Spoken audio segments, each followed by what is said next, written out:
Hello everyone, tonight we are tracing the shadow of something so immense it outlived even the forest that birthed it. Picture this low mist curling around colossal tree trunks, ferns uncurling like ancient secrets, and in the middle of it all, a heartbeat. Yours. Not fast, not nervous, just slow, heavy, growing louder every year. You don't know it yet, but you are going to outlive everything around you. You're the dinosaur that never stopped growing. Which, let's be honest, sounds cool until you try to sleep under a tree and end up wearing it. So before you get comfortable, take a moment to like the video and subscribe, but only if you really like what I do here. And I'd love to know, where in the world are you listening from? What time is it there? Now, turn off the lights, maybe turn on the fan for some soothing noise, and let's get started tonight. You shuffle through the damp, leafy hush of morning. The dew hasn't burned off yet, and everything smells like wet bark and earthworms trying to escape puddles. Sunlight trickles through the canopy, but you're starting to brush against the low branches. Not because you're standing tall, because you just are tall now. You didn't ask to be. It's just what's happening. Growth spurts, if that word even applies when you are measured in tree lengths, not inches. Your toes squish into mossy soil, and you pause, hearing something hiss under a fern. Probably a lizard with an ego. You used to flinch at that, used to freeze and lower your head, hoping it wasn't something bigger. Now you lean into it. Or rather, over it. Because you're already too big to hide. And you're only getting bigger. A few others your age hang nearby. You recognize their breathing more than their faces, now lungs too large to ignore. But they're shrinking. Or you're expanding. It's hard to say. Everything feels smaller lately. The ponds are more like puddles. The trees have lost their mystery.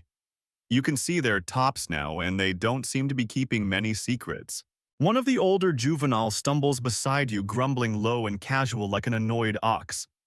He bumps your side, friendly but rough. You don't return the gesture. Your skin is thickening in strange ways, and even casual nudges sting in odd, slow-burning places.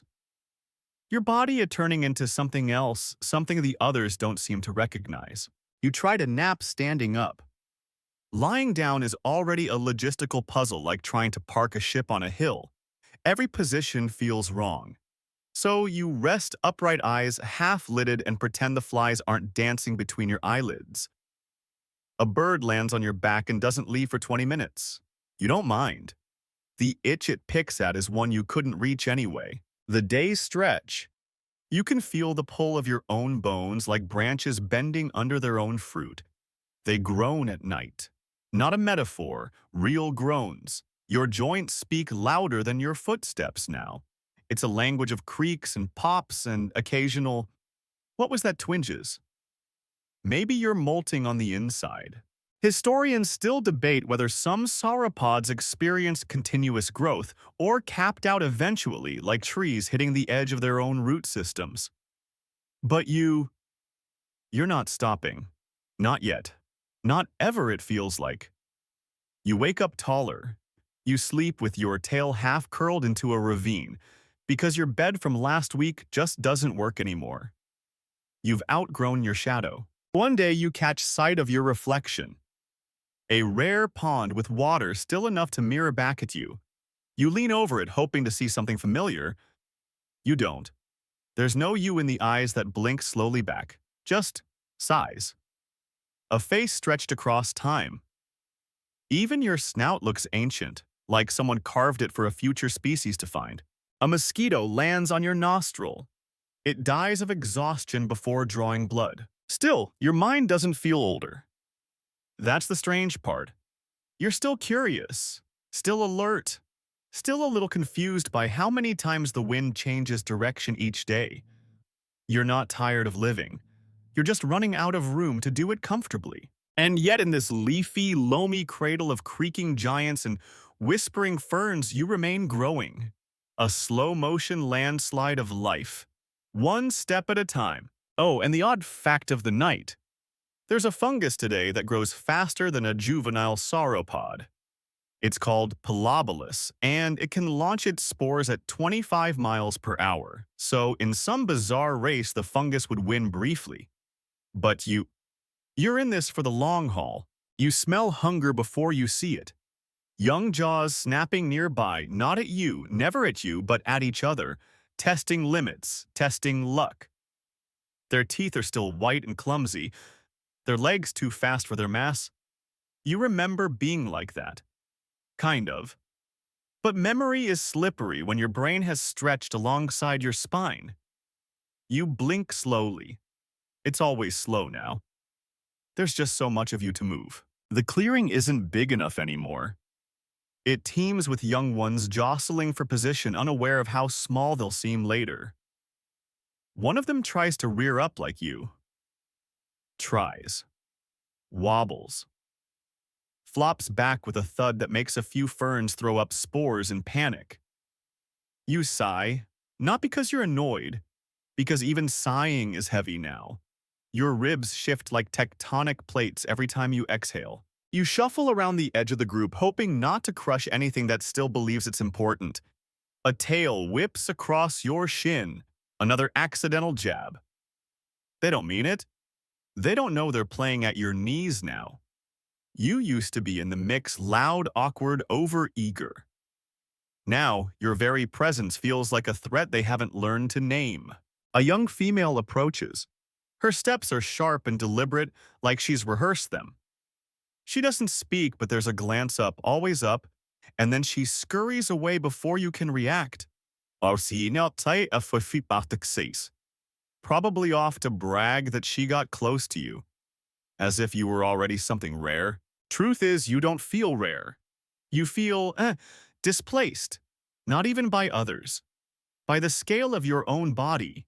By how the dirt responds to your footsteps. The earth used to bounce back when you pressed it. Now it sinks. It remembers. You try joining in a feeding frenzy by the lake.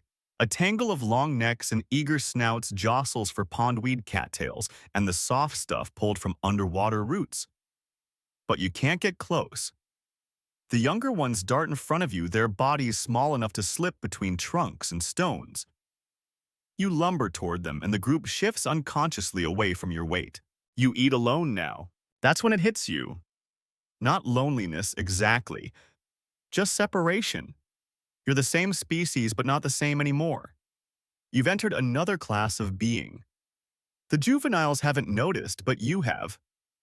You're not growing faster, you're growing longer. In time, in space, in silence. And no one really wants to be near the thing that won't stop becoming something else. You hear mammals at night. Sharp, curious things with noses like warm needles and footsteps like rustling paper. They don't care how big you are. They live fast and die faster. You envy their velocity. They envy your size. It's a mutual misunderstanding that keeps you from squashing them out of sheer irritation. Historians still debate whether sauropods formed tight-knit herds or loose, ever-shifting flocks. What's certain is that whatever community you once had, it's slipping. You still see them. They still see you. But the warmth is gone. You're no longer us. You're becoming that. You try to rest beneath a tree that used to shelter half the group. It barely shades your chest now. The top branches scrape your neck when you shift. There's an old gash in the trunk from a past encounter with your own shoulder blade. The bark has grown over it, but not fast enough. It remembers you too. A dragonfly hovers over your eye. Its wings shimmer like myths. You consider blinking it away, but it's been days since something so delicate got this close. You let it stay. The odd fact tonight: baby crocodiles start vocalizing before they hatch. Inside the egg, they're basically scream whispering, "Let me out," before they even have lungs big enough for volume. You wonder what you sounded like back when your voice was still inside your egg. Probably louder than most frogs are today. You shift again. The sun is dropping and the shadows are starting to stretch like gossip. A young one coughs nearby. No danger, just a clumsy inhale, but every sound triggers a moment of calculation in your brain, threat or trivia. Your instincts haven't grown up as fast as your body. A juvenile stumbles toward you panicking. Wrong direction. You try to veer aside to avoid the collision, but the movement takes too long. By the time your front leg lifts, the small one has already slammed into it, bounced off, and skittered away like a guilty thought. You wait for a reaction, maybe a bark of warning from a parent or a chorus of angry chirps. Nothing. They've stopped expecting you to be part of the dance. You're the curtain wall, now the background they navigate around. The tree that walks. You're not old, not yet, but you've already left something behind and you're still growing. Your bones itch. It's not the kind of itch you can scratch, not with teeth, not with claws, not with a tree rubbed raw against your spine. It's internal, deep, like your marrow is rearranging furniture and refuses to be quiet about it. Every movement feels like stretching into a coat that never quite fits, even though you keep growing with it. You lift a leg and the joint lets out a wet pop, followed by a shudder all the way up your neck. Not pain exactly, more like a warning. Something is shifting, elongating. You're not just taller now, you're longer. Your spine is extending in places you didn't even know were spine. A few tail vertebrae are new this week. You're evolving inside your own skin, and nobody warned you this phase would feel like wearing rocks. There was a time when you could sleep on your side. Now your ribs get in the way. Your chest protests. You try to lie flat, but wake up gasping like the atmosphere has changed. You end up half standing, half sitting, like a collapsed building trying to remember being upright. One morning you step into a shallow stream and feel your toes drag in the current. They've grown. Not just in size, but in shape. Your weight has compressed them, flattened the edges. You're not stepping on the ground anymore. You're sinking into it, and the earth keeps giving way like it's tired of supporting your decisions. You shuffle toward a boulder to scratch your flank. It used to tower over you. Now it's just the right height for your knee. You lean press and feel skin slough off like bark from an ancient tree. Underneath tougher hide, darker and harder than before. Almost armor. Almost unnatural. Historians still debate whether continuous growth in sauropods was a survival advantage or a side effect of inefficient thermoregulation. Some argue it was about outgrowing predators. Others claim it was a way to manage body temperature, bigger mass, slower heat loss. But your body doesn't feel like it's optimizing anything. It feels like it's improvising. Improvising badly. You used to match the forest. Now, the forest looks like a model miniature, trees, toy, boulders, tiny ponds. The scale has broken. You walk through foliage like it's scenery, barely noticing when branches snap under your chest or vines tangle around your toes like hopeful parasites. There's a tree with 3 claw marks on it, yours from weeks ago. You thought you'd be able to reach the same spot again just to test. You can't. Your neck has grown. You overshoot. Now you can scratch the top of the canopy instead. The bark peels away like old secrets. One of the odd facts you wouldn't believe unless you lived it. Even your heartbeat changes. It's slower now, heavier. You can hear it if the forest goes still, like a drum being played underwater. Boom. Pause. Boom. Longer pause. It's not just rhythm, it's declaration. A signal to anything nearby you're here, and you are a problem. You try to vocalize again. Not because you're lonely, just to test your lungs. The sound that comes out isn't the one you expected. It's low, slow, and trembles like the ground under a distant stampede. Birds take off. Smaller dinosaurs freeze. Your own chest resonates like a cave. You go quiet after that. There's a moment around dusk when everything goes gold. The sky melts a little and the light drips through in amber puddles. That's when you feel most aware of the change. Your silhouette stretches over the riverbank. You used to recognize it. Now, it looks like someone else entirely. A pair of smaller sauropods come to drink nearby. You watch them.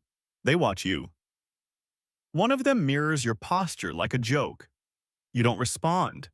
Not because you're offended, because you're not even sure you're part of the same equation anymore. You're not bigger. You're becoming a different thing. That night you catch yourself dreaming, not of food or safety, of room. Just room. A space wide enough, long enough still. Enough that you don't have to tuck your legs under your body like a contortionist or curl your tail in a spiral to avoid crushing foliage. Just endless ground and a place to stretch. You wake up with a branch in your mouth. Not metaphorical, actual. Tasted like bark and mild resentment. Even the stars feel lower these days, like you've gotten just a little too close to the dome of the sky. You tilt your head up, and constellations shift across the curve of your eye. You wonder how long it'll take before your neck crests over the night.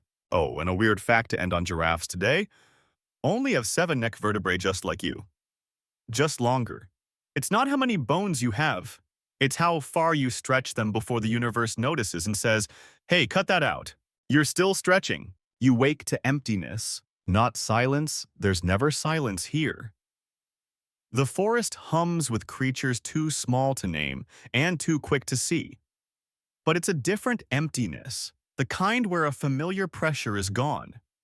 The herds, the shifting mass of bodies that once pulsed around you like waves in a tide pool, they're gone. You lift your head slowly, painfully.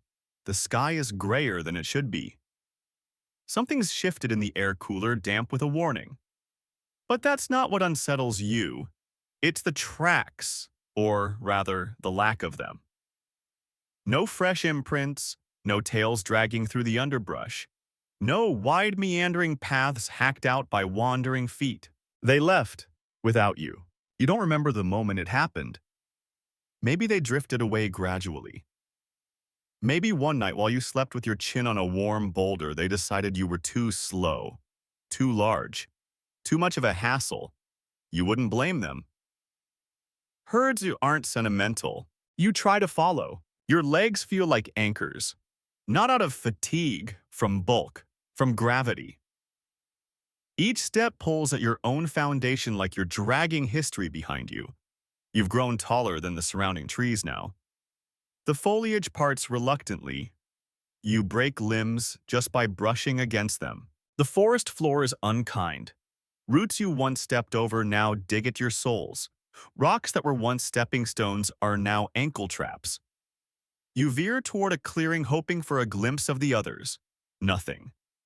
Only the mocking flutter of flightless insects and a single log that looks like it might have once been a pier. Historians still debate whether sauropods like you had strong social bonds or simply existed in overlapping trajectories. Did they mourn when separated?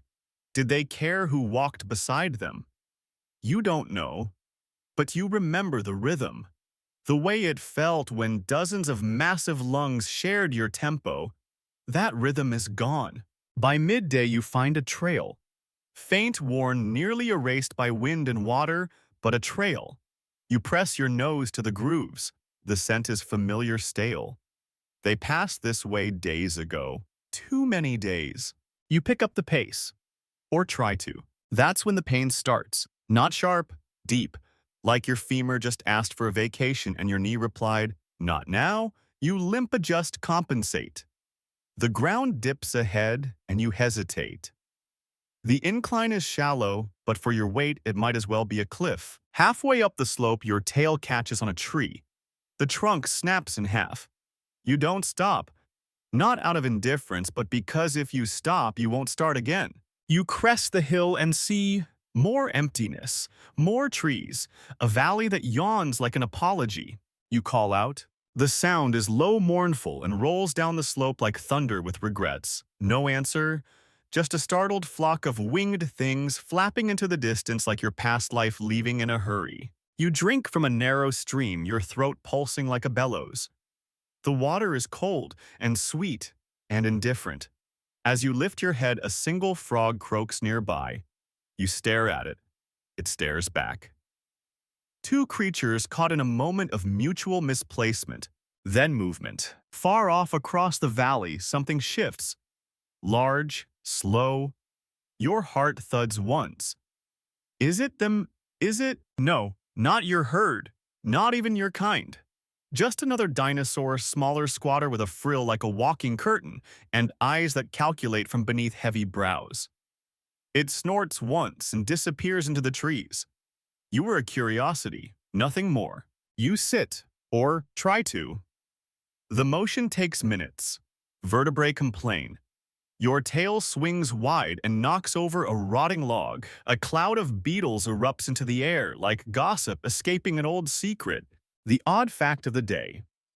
The biggest known sauropod may have weighed more than 10 African elephants combined, but they still laid eggs no larger than a football.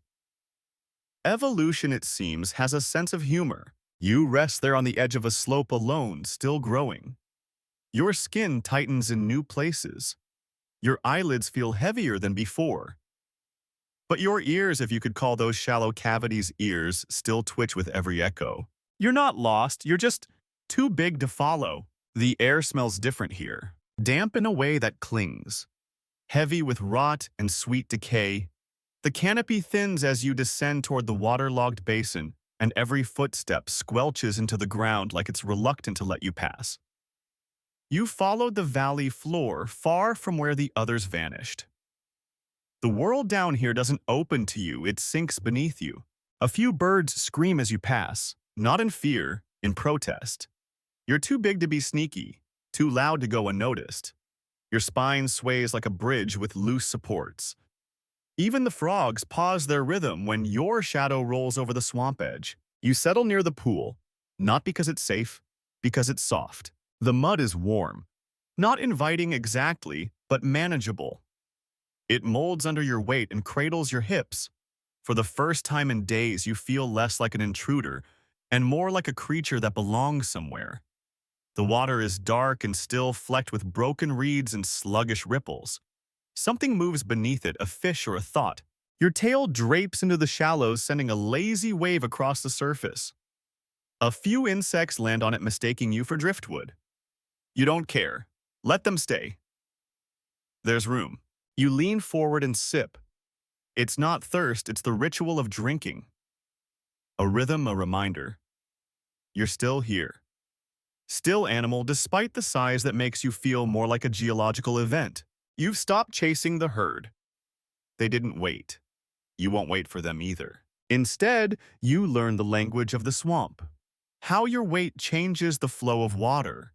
How frogs go silent when you approach and resume their chorus 5 minutes after your tail has moved on. How to balance your bulk on the firmer roots using them like stepping stones. You adapt. Historians still debate whether sauropods chose specific environments to accommodate their weight or whether the environment simply surrendered around them. In your case, it's both. The swamp doesn't want you here, but it can't stop you. One afternoon, as the sky thickens with clouds that don't plan on leaving you, here's something in the muck. Movement. Not small, not skittering. Deep, squelching footfalls. You rise slowly, your back cracking like a forest under tension. You scan the tree line, nothing at first. Then a shape. Not predatory, not friendly. Another loner.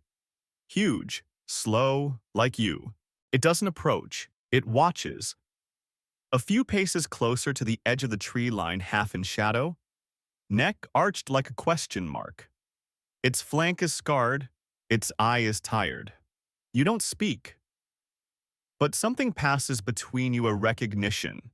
Not herd, not kin, but something.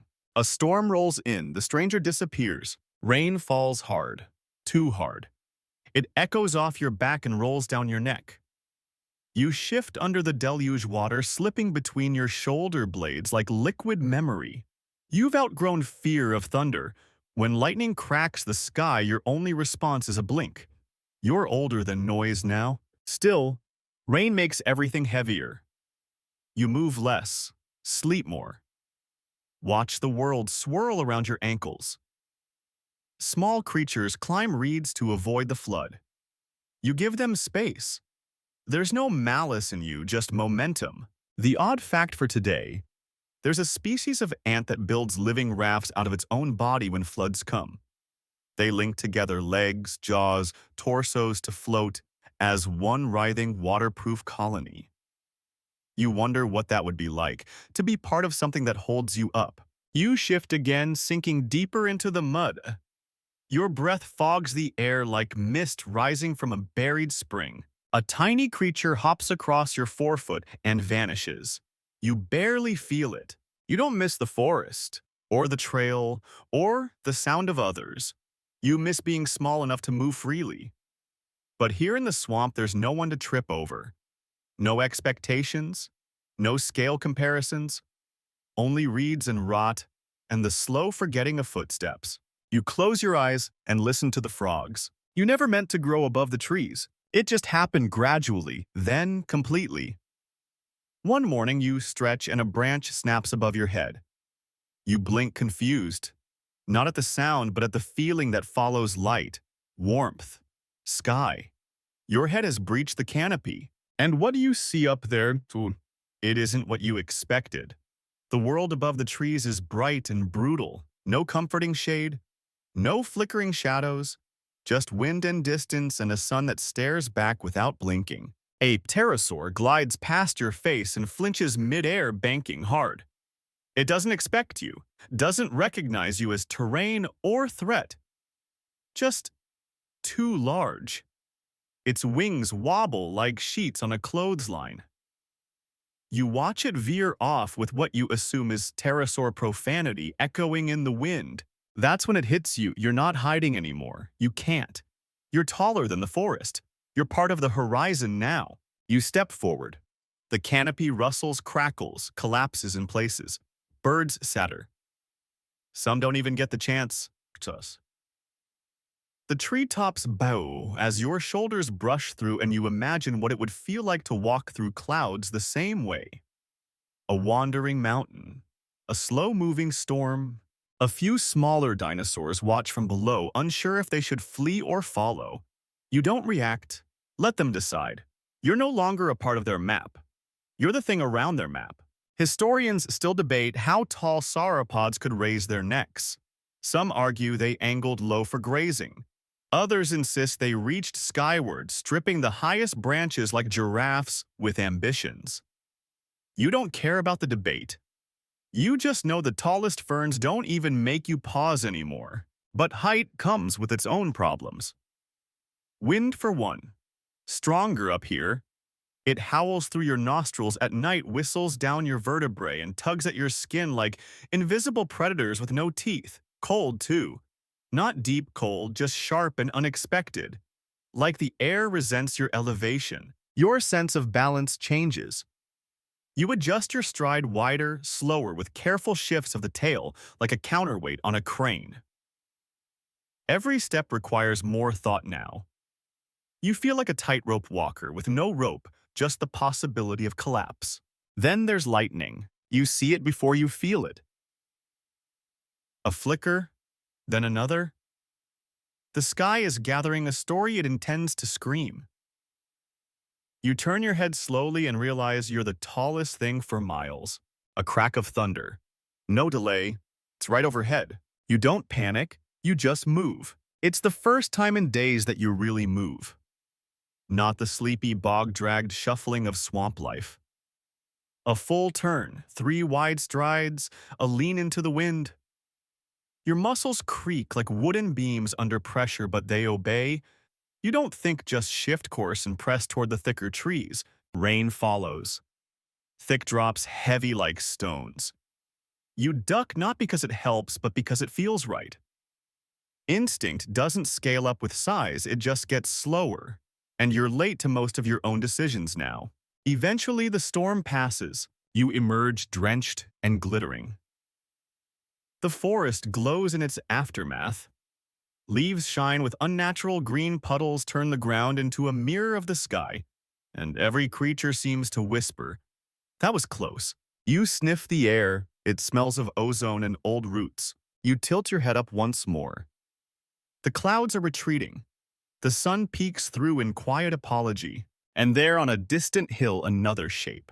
Massive, moving. You squint. It's not your herd. It's not your kind.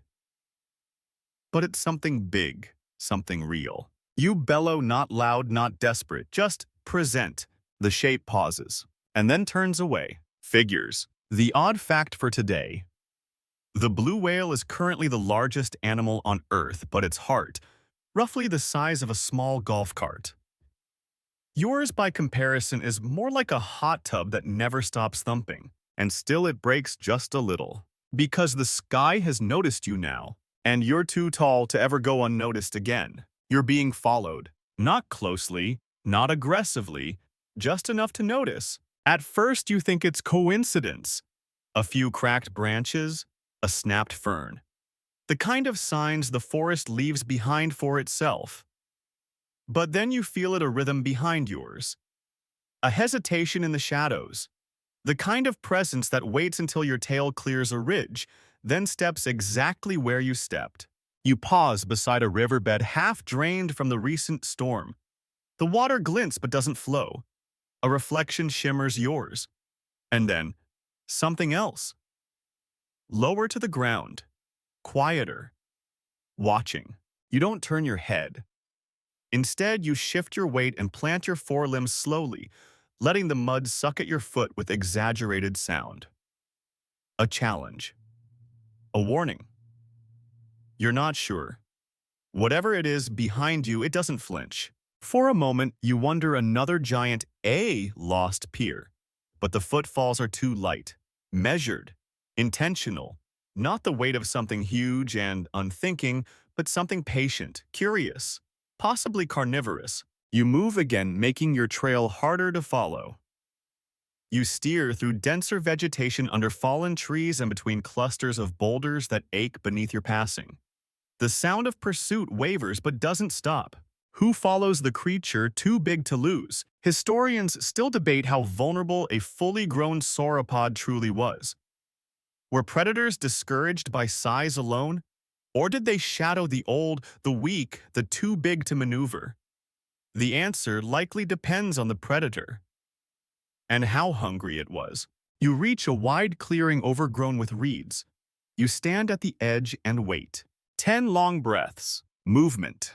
There. A blur between tree trunks. Slender. Upright. Not one of your kind. Not even close. 2 legs. Eyes.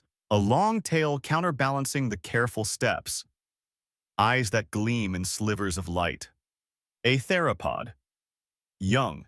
Not massive, but not small. And not running. It sees you, and it smiles. Not like mammals smile. This is something else. A flick of the mouth that suggests calculation. It tilts its head, moves closer, but not too close. Circles. Gauges your legs, your hips, your breathing. Then it does the strangest thing. It sits, just outside your tail's reach, in the shade, watching. You blink. It doesn't blink back. The next day it follows again. Not in the open this time. From the brush. You never catch it fully, just flashes color against bark tail through the grass. It doesn't attack, doesn't vanish, just keeps up. And it's not alone. By the third evening you notice more. Quieter ones. Shorter ones. Something with feathers. Something with scars. Eyes gleaming in groups now. You're not being hunted. You're being studied. Like a mountain with legs. Like something sacred and dangerous and possibly edible if they get creative enough. You bellow once just to remind them what your voice sounds like. The trees catch the sound and carry it into tomorrow. Your stalkers retreat for now. You don't sleep deeply that night. You don't dare lie down fully. You rest with your tail curled protectively. Your body at an awkward angle. One eye cracked half open like a door to a room no one's allowed in. The forest around you pretends not to know what's going on. The insects chirp. The birds gossip. But the wind carries whispers of calculation. The odd fact tonight. Some species of monitor lizards have been observed watching prey for days before making a move just to learn patterns. Patience isn't just a skill, it's a strategy. And maybe that's what they're doing. Maybe they know something you don't. But here's what you know: you're still growing, still moving, And as long as your legs hold, there is no trap large enough to hold you. Yet, you find the bones by accident. It's midday, and the forest smells of damp bark and sun-warmed moss.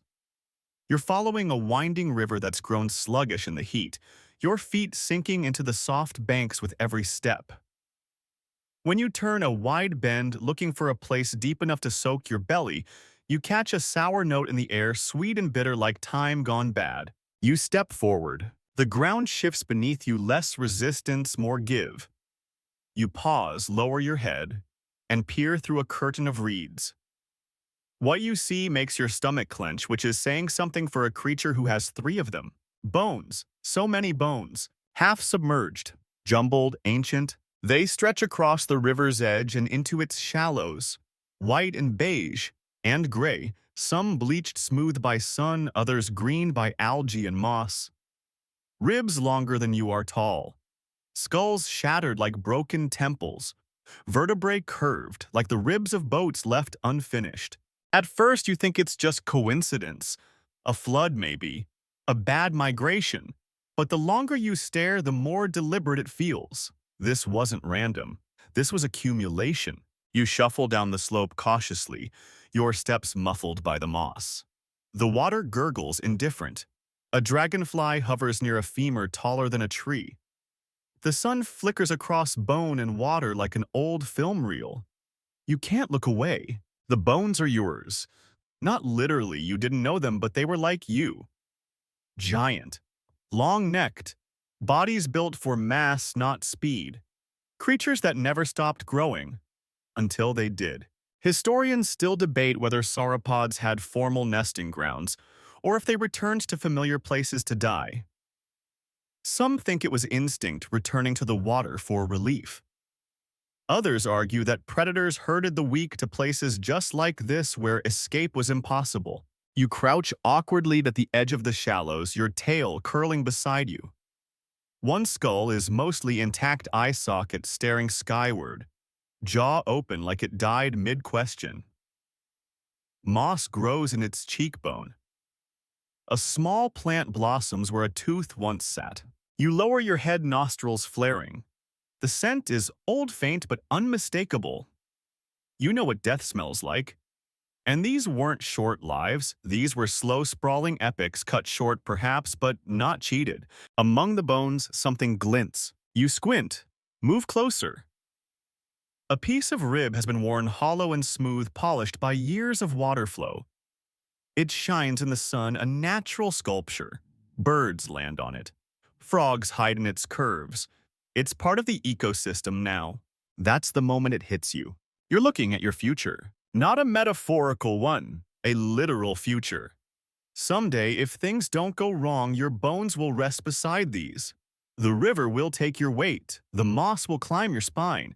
Tiny creatures will make homes in your sockets. And that's okay. Because growth doesn't save you from endings. It just makes the ending take longer. You shift, careful not to step on a rib cage now housing a family of beetles.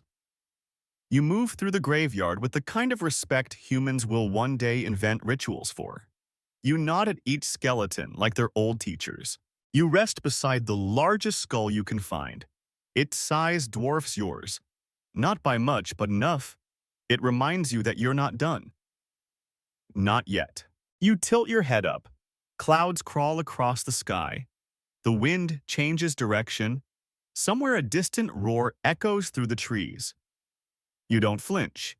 You're surrounded by ghosts who didn't flinch either. The odd fact of the night. There's a species of jellyfish that can, under the right conditions, revert back to a younger stage of life, essentially aging backward. You consider this for a while. What would you even do with youth now? Probably get stuck in a thicket again. You stay among the bones until the stars come out. Fireflies dance across the river's skin. One lands on your snout and flickers once. You don't move. The night has no questions.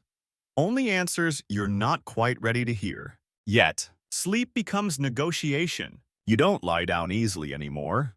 The ground is never level enough, the slope never soft enough, and your joints all seem to have separate opinions on the subject. You used to collapse with the other's knees folded. neck curled tail tucked like a ribbon around a nest. Now, lying down feels like a risk, not from predators, from the mechanics of getting up again. You try anyway. It takes 10 minutes. You lower one knee, then the other. Shift your tail out of the way. Lean sideways, but not too far, or you won't have the leverage to push yourself upright. Your neck coils like a rope being carefully folded into place. At last, your ribcage creaks down onto the moss and the forest exhales with you. Stillness. Finally, the frogs sing nearby, bold in your silence. A soft wind stirs the reeds. A beetle the size of a leaf scuttles over your tail without noticing what it's crossing. You close your eyes and pretend for just a moment that you're still small enough to nap in peace. But sleep doesn't come quickly. Not anymore. You're too big to dream quietly. When your legs twitch, they displace ferns. When you exhale, branches rattle. Even in rest, you're an event. And the forest listens. There's something about sleep when you're this size. It's not rest. It's vigilance in slow motion. Your brain never quite turns off. Part of you stays awake, always listening for the patter of feet, the crack of a branch, the whisper of a predator testing its luck. You try to shift in your sleep. A small movement, a half roll, mistake. The weight crushes a fallen log under your side. It splinters with a crack loud enough to make 3 birds launch into the night in panic. You flinch. You try to stand. And you realize something horrible. You're stuck. Not forever, not dangerously, but awkwardly. Your left leg has folded under your chest and your right shoulder is pinned by the uneven slope of the riverbank. The kind of snag that wouldn't matter if you were smaller. But now, every movement threatens more damage. You breathe in.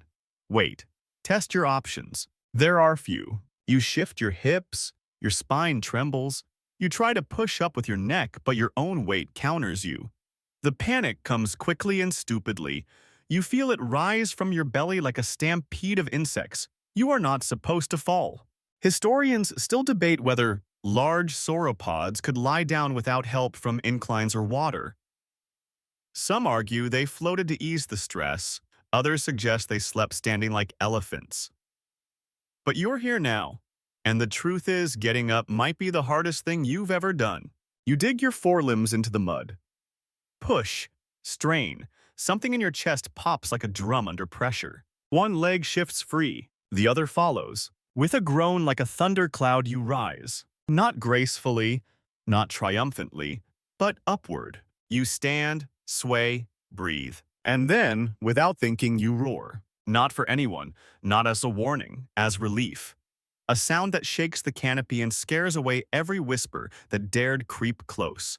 The night falls still. The odd fact horses sleep standing up because of a unique locking mechanism in their legs. Evolution said, "You'll nap on your feet, thank you."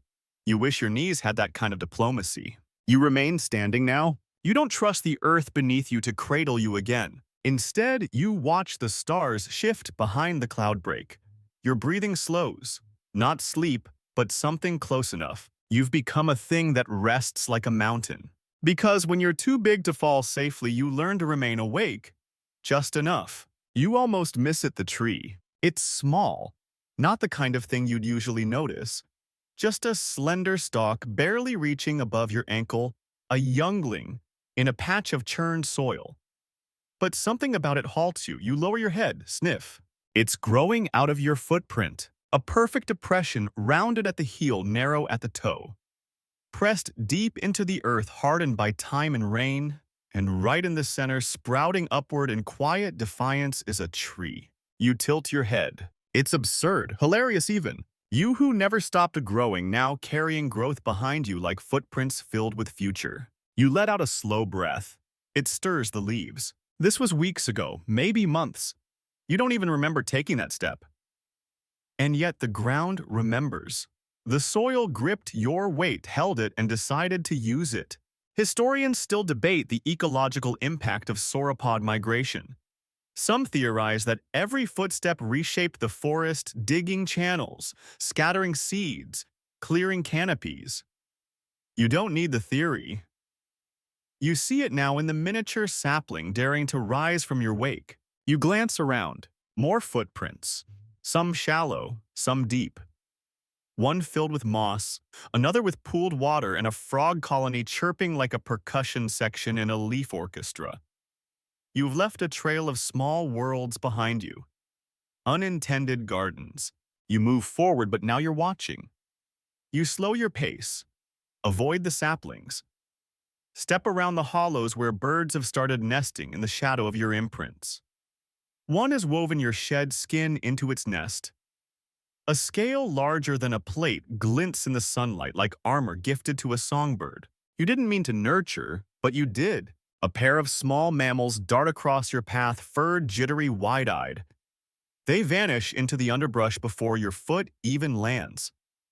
You know their kind, always watching, always learning, the kind that will someday name you. One of them pauses and peers back at you. You don't move. It doesn't either. For a second, it feels like you're both caught in a loop, a dinosaur who keeps growing and a creature who never stops calculating. Then it scurries off and the moment breaks. You press on. Further ahead, you find another footprint, this one old. You wrote it at the edges. It's not yours. Too small? Still massive, but someone else's. The forest has half forgotten it. Roots twist through its floor. Beetles patrol its sides. You step beside it and the comparison is immediate. You're larger, not just a little, a lot. Whoever this was, whatever giant once moved through here, you've outgrown them. Not out of pride, just time. You're still becoming. The odd fact today, bamboo can grow up to 35 inches in a single day under perfect conditions. It races skyward so quickly you can actually hear the creaks as it stretches. Makes your own growth feel slow by comparison. But no one plants trees in bamboo footprints. You reach a ridge, look back. Your trail winds through the forest like a river. Every depression a small biography. Birds swoop down and bathe in one. A lizard suns itself on another. Your story is being written in dirt, not words. You curl your neck. Rest your chin near your chest. Let the wind pass. You used to think you were just surviving, but maybe you've been shaping the world behind you without noticing. And maybe that's what growing endlessly does, it leaves behind possibilities. Not monuments, not gravestones, just room. The first time you hear the thunder, you think it's your stomach. It's low, distant, a rumble that climbs up through the soles of your feet before your ears even register it. You pause mid-step, half certain you've just invented a new kind of ache, but then it comes again, stronger, sharper, and rolled in layers. You lift your head. The sky is boiling. Clouds churn like smoke trapped in glass. The air shifts. What was humid and sleepy turns electric, charged with the kind of tension that makes birds stop singing and trees forget to sway. You've walked through rain before. Grown numb to drizzle and squalls. But this is something else. This storm isn't weather. It's punctuation. You keep walking slowly, cautiously. The wind rises. Branches begin to flail. Leaves fly at your face like desperate birds. The forest seems to lean away from you. And then a bolt of lightning splits a tree not 20 strides ahead. It doesn't fall. It explodes. The sound is instant. Not crackling, shattering. Your ears flatten instinctively, though you don't flinch. You don't get to flinch anymore. You just stand as the rain begins, first in drops the size of pebbles, then in sheets that turn the world into a smear of gray. Historians still debate how much weather influenced sauropod behavior. Did they seek shelter? Could they even find it? Or did they simply endure, too large to hide, too slow to flee? You understand now you don't weather the storm. The storm weathers you. Water cascades down your neck. It pools in the folds above your knees. A small creature hides beneath your tail, not out of trust but necessity. You don't move. If you shift, it'll drown. The storm intensifies. Lightning stabs the canopy. Thunder rolls in waves. But you remain still, not from courage, just calculation. There's no high ground safer than where you are. There's no cavern big enough. You are your own shelter now. Branches rip from the trees and sail past your face. One bounces off your shoulder. A younger you might have panicked, fled into deeper forest. Now, you lower your neck, let the wind pass over you, and brace your limbs against the mud. Eventually, the storm gets bored. The rain slows. The thunder crawls away. You uncoil not because it's safe, but because it's time to move again. Your joints protest. Your muscles soaked and heavy resist your weight like they've forgotten how to function. But you press forward through downed trees and broken limbs toward a world washed clean. You pass a boulder that wasn't there before, a landslide. You step over it. Further ahead, a tree lies split in half, smoldering. Its insides glow faintly like a memory with unfinished business. A bird hops down to peck at something steaming in the bark. You continue on. The world smells different now, burnt leaves, soaked soil, the strange sweetness of ozone. You pause beside a puddle the size of a pond. In it, your reflection wavers. Your eyes look older, the odd fact of the day. Some desert frogs can go into suspended animation for up to 7 years, buried underground waiting for rain. You envy them a little. You don't get to hide when the world gets loud. You have to meet it step by step, storm after storm. You move again. The small creature under your tail, some rodent, or perhaps an ancient marsupial, scurries ahead now. It survived with you. It might even believe you saved it. You don't correct the assumption. As the storm retreats into memory, the forest sighs. And you, still soaked, still growing, still too large to run walk on, like thunder's half-forgotten echo. You hear them long before you see them. Not like the storm. Not like predators. This is a different kind of sound, quieter, more deliberate. Clicks. Soft rustles. Pattering steps that never quite touch the rhythm of the forest. It's a language, one you don't speak but recognize instinctively. The mammals are here. You slow your gait, easing through the underbrush like a shadow too big to fit in the script. The trees part obligingly. Your tail brushes past a cluster of young ferns, sending spores flying like shy fireflies. Then you see them, small, furred, upright. A group of maybe 4, maybe 6, it's hard to tell. They move like they're made of smoke and wire. Eyes bright, hands busy. They gather nuts, stones, twigs. They tuck things into little folds of leaves. One picks up a scale you think it's yours and sniffs it, then tucks it under its arm like a sacred artifact. You exhale and one of them startles, drops the scale, but none run. They look at you like you're a mountain that might move, and they're right. You step forward, slowly. A gentle quake. They retreat, but not far. One stands tall, taller than the others, and raises a stick, not in threat, just as a gesture.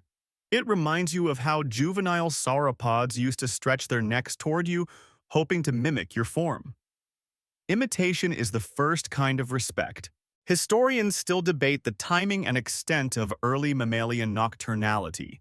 Did they scurry underfoot unseen, or did some evolve alongside the giants, bold enough to emerge in the daylight, clever enough to learn, if these ones are anything to go by, they've been watching you for a while. One of the mammals takes a step closer. Its fur is patched. Its tail curls upward like a question mark. It carries a leaf folded into a bowl. You blink. It holds the leaf up towards you. There's nothing in it, just water. A gift, maybe, or mimicry, or mockery. You don't know. You lower your head inch by inch until your nostrils are close enough to stir the leaf with every breath. The mammal doesn't move. You touch the water with the tip of your tongue. It's warm, useless, perfect. The mammal squeaks something excited and darts back toward the others. They swarm it, chattering, gesturing at you. One claps, another mimics your snort, a third rolls the scale between its fingers like a prayer stone. Then they vanish. Not all at once, but in pieces, like fog lifting. You wait for a moment just in case they return. They don't. You turn and walk again, leaving behind the patch of grass where you almost had a conversation. You pass a tree struck by lightning. Its bark still smells of thunder. You brush against it gently with your shoulder in accident, and the entire tree creaks in protest. It stays upright, but only just. Further along, you find a patch of mushrooms glowing faintly under a fallen log. Bioluminescent. You step around them. Everything that glows tends to be fragile, or poisonous, or both. The odd fact of the night. There's a species of fungus in modern forests, Armillaria ostoi, that lives mostly underground and can stretch for miles. It's considered the largest living organism on Earth, which means the planet's biggest thing might not be a tree or a whale, or even you, but a quiet root network beneath everyone's feet. That seems fair. You crest a hill. The wind catches your neck. The stars are out. For once, you can see all of them without tilting awkwardly. Below you, forest, mist, fireflies, life so small it forgets how large the world is. And at the base of the hill, in a shallow groove made by your own feet, something flickers. A single mammal, tiny, holding something round and smooth. It looks up at you. You don't move. Neither does it. And in that stillness, something passes between you again. Not understanding, but recognition. You are both still here, still becoming. The earth trembles, but it isn't you this time. You stop mid-step. Your tail stiffens slightly. Half raised your head, turning slowly toward the horizon. The vibration isn't sharp or sudden. It's slow, rolling. A rhythm with no source, no signal, just motion, a murmur from deep below. Then it comes again. The trees around you react before you do. Leaves quiver. A bird takes flight early, flapping frantically into branches not meant to hold it. Somewhere a bush collapses under its own tension. The air feels like it's breathing wrong. And you understand this isn't weather. This is the planet talking. You lower yourself just slightly, pressing a forefoot into the ground as if to ask, "Is this about me?" The reply is subtle, the soil shifts. A quake. Not violent, not yet. Just insistent. Like something vast waking up underneath everything and stretching without warning. Historians still debate how seismic events affected the great herds. Would a tremor scatter giants? Would they even feel it the same way smaller creatures did? The truth is, of course they felt it. The difference is what you do with that feeling. You stand, and you listen. Cracks appear in the earth to your left, not wide, not deadly, but unsettling. A puddle splits in two. A sapling leans like it's had a sudden change of heart. You take one step back and the sound of your foot meeting the unstable ground is wrong. Not the usual weight and squish of wet earth. This sound is deeper, hollow. You retreat further. A chunk of earth slips where you were just standing, dragging root and rock into a narrow ravine that hadn't been there this morning. You watch it fall with no emotion. Gravity is less a force to you now and more of a language, and right now the ground is stammering. The forest settles, for a time. You move on, but differently now. Each step slower, testing. You find firmer ground, higher ridges. Places where the stone beneath the moss feels older, less likely to betray your trust. The sky remains unchanged. Sun filtered through a soft veil of cloudbirds, returning to their routines as if nothing has happened. But you remember, and you keep your weight centered now. Hours pass. You reach a plateau. Below you, ridges unfurl like sleeping giants, folded, silent, unknowable. In the distance, a canyon gapes open wide, and sunlit, a reminder that this world was never stable. The land is not your enemy, but it's also not your friend. It just is. You pause to drink from a spring trickling from between cracked rocks. The water tastes of iron and something older. You sip slowly. This isn't about thirst, it's about presence. You're still here. The world shifted, but you did not fall. A leaf lands on your snout. You blink once, then twice, trying to dislodge it without fanfare. It clings stubbornly until a breeze finally removes it. You sigh. Sometimes the smallest things are the most persistent. The odd fact of the night. The Himalayas are still growing. Just a little. Every year. Because tectonic plates don't stop pushing. The planet itself never really stops changing. You're not so different. You've grown past recognition, but not past the pull of what's underneath you. You take a final look to cross the valley. The ground is quiet again.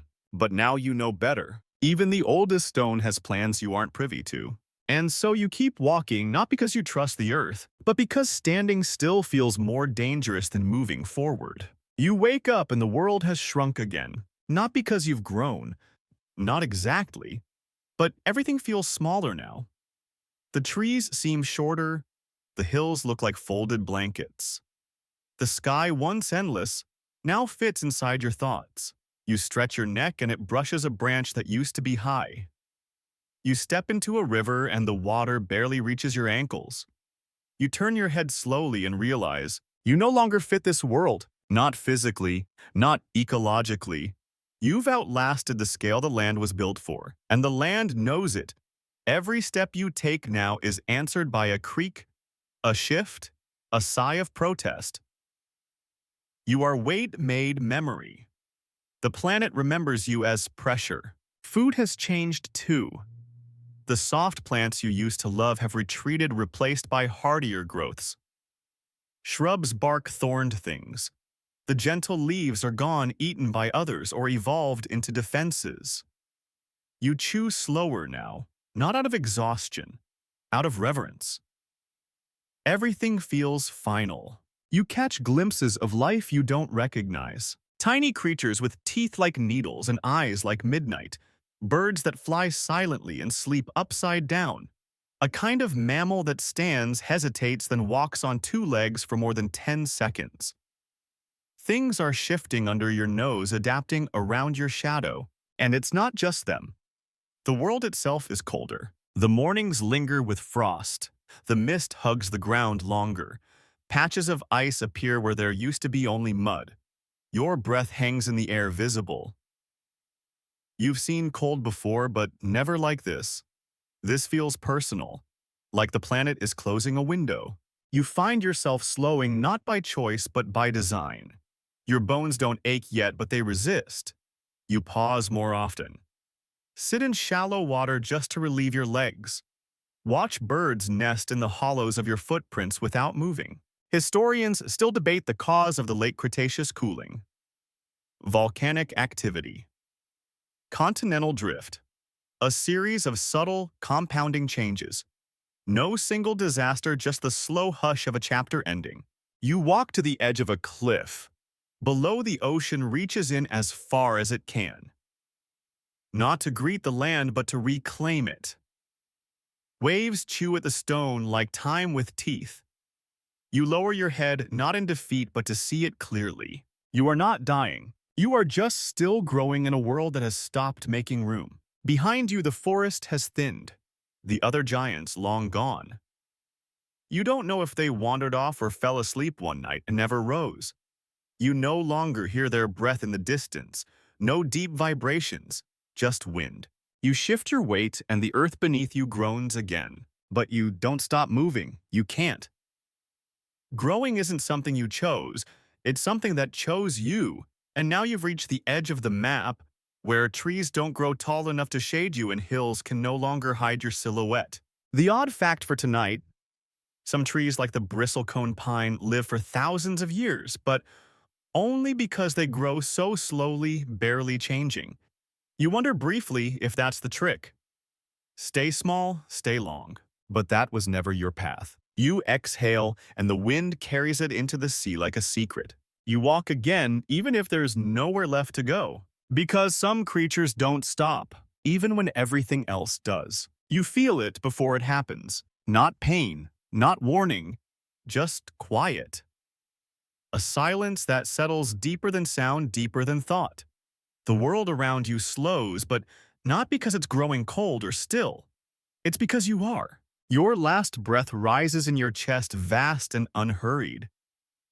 It fills you like fog presses outward against ribs that once groaned with youth, and leaves through your nostrils as a sigh older than most rivers. You do not fall. There's no final thunder, no cinematic crash through the canopy. You simply stop walking. You lower your head, not out of weakness, out of choice.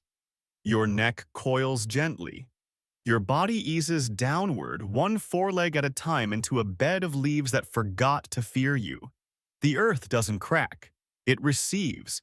Your chest rises once more, pauses, and doesn't rise again. Historians still debate what extinction looked like. Was it fast, loud, cataclysmic, a meteor crashing skies, darkening oceans boiling, or was it this? One by one, giants folding into the ground, not out of defeat, but conclusion. You didn't vanish in fear. You didn't vanish in fire. You just stopped growing. In the hours that follow, the forest does what it always does. It adapts. A bird lands on your back. It pecks at a tiny insect that thinks your scales are cliffs. Somewhere near your hind leg, a mouse builds a den. Roots begin to test the edges of your ribs. Moss creeps up your shoulder like a lullaby. By the end of the week, your skin has dulled. Your shape softens in the mist. The world forgets your name, but not your space, because something else is growing now. In the hollow where your chest once rose, a tree seed has taken root. It stretches toward the light with quiet certainty, slowly, persistently, like you did. And years from now, when something new walks through this forest, they'll pass under the shade of that tree. They won't know your story, but they'll feel it. But in the silence, in the stillness, in the way the light bends there softer than anywhere else. The final odd fact. There are whale skeletons on the ocean floor that serve as entire ecosystems. Creatures feed on them for decades, bones becoming reefs, death becoming life. You've done the same. You were never just growing. You were preparing the ground. And now, dear listener, the story softens. The creature that never stopped growing has finally rested, not with a scream or a struggle, but with the grace of something too ancient to fear the end. You followed it from the dappled fern light of youth to the still hush of a forest that could no longer stretch wide enough to hold its shadow. You walked beside it through storms and silence, through graveyards and green valleys, through shifting earth and watching eyes. You saw the world change around it, not violently but slowly, like water wearing down a mountain. And in the end, that is what it became. Not a monster, not a relic, but a mountain that moved, then chose stillness. Let this image rest with you now. A great shape nestled beneath a tree that sprouted from its own footprint. The bird's nest, the mammal's whisper. The wind tells stories about something that once was and still is in 1,000 different ways.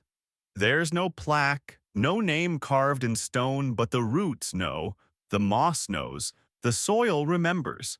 So if you ever feel too large for the world around you, too strange, too slow, too quiet, remember this old soul who grew beyond its time and in doing so left space for something else to bloom. Thank you for staying with me tonight.